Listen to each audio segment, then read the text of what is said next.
Welcome back, my fearless viewers, to another journey into the unknown.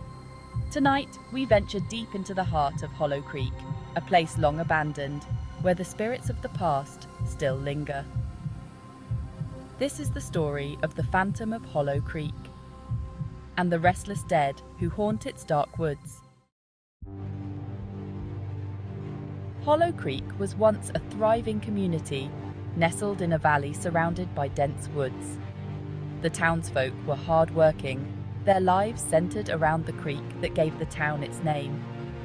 But something dark festered beneath the surface, a malevolence that would eventually tear the town apart.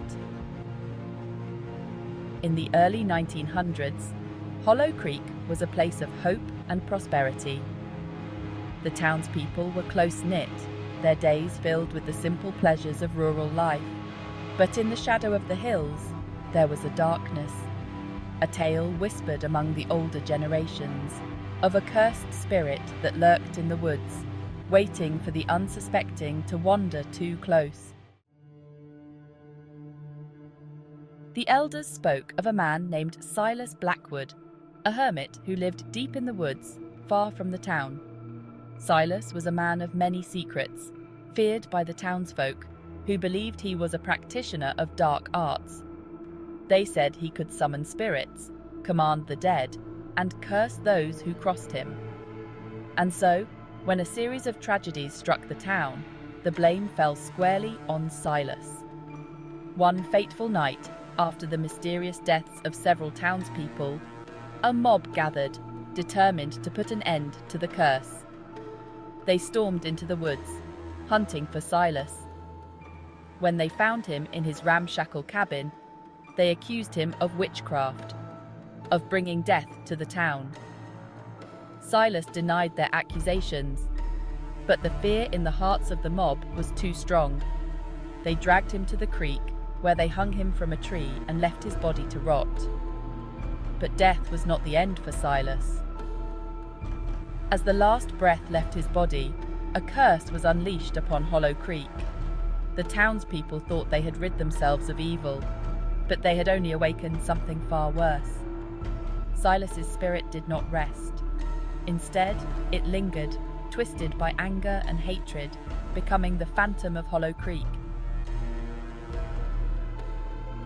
Eleanor Thompson was one of the first to encounter the Phantom. She was a kind-hearted woman, known for her beauty and gentle nature.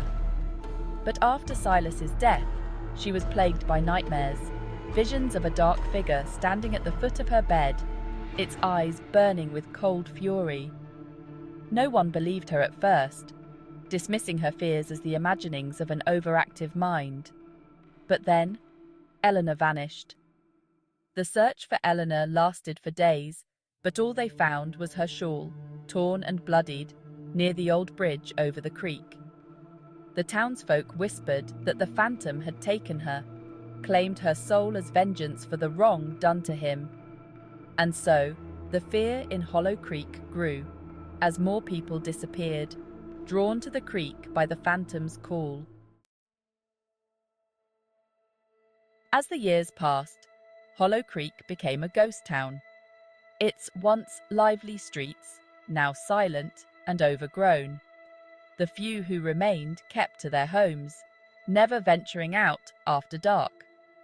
The town's dark history was buried, forgotten by the outside world, but the Phantom of Hollow Creek continued to haunt the woods, its rage undiminished by time.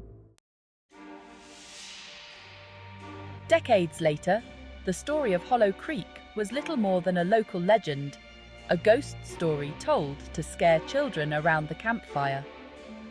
But some stories have a way of resurfacing, of drawing the curious and the unwary into their grasp. And so it was that a group of hikers, unaware of the town's dark past, found themselves wandering into the cursed woods. The hikers were intrigued by the abandoned town, its decaying buildings and overgrown streets, a stark contrast to the vibrant wilderness around them. They joked about ghosts and phantoms, unaware that they were being watched. As they explored, one of them found an old photograph, half buried in the dirt. It was of a young woman, Eleanor Thompson.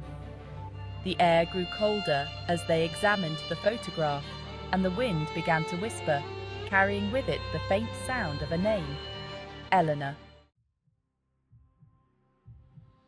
The hikers decided it was time to leave, but as they retraced their steps, the path seemed to change. The woods grew darker, the trees closing in around them. A thick fog rolled in, obscuring their way, and with it came the feeling of being watched. The laughter and light-heartedness of before were gone, replaced by a growing sense of dread.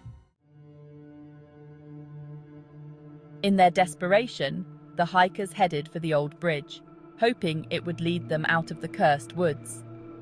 But as they stepped onto the rotting wood, the bridge groaned ominously, and a figure emerged from the fog. A shadowy form, its face hidden beneath a tattered hood. The hikers froze as more figures appeared, emerging from the mist, their hollow eyes glowing faintly in the darkness.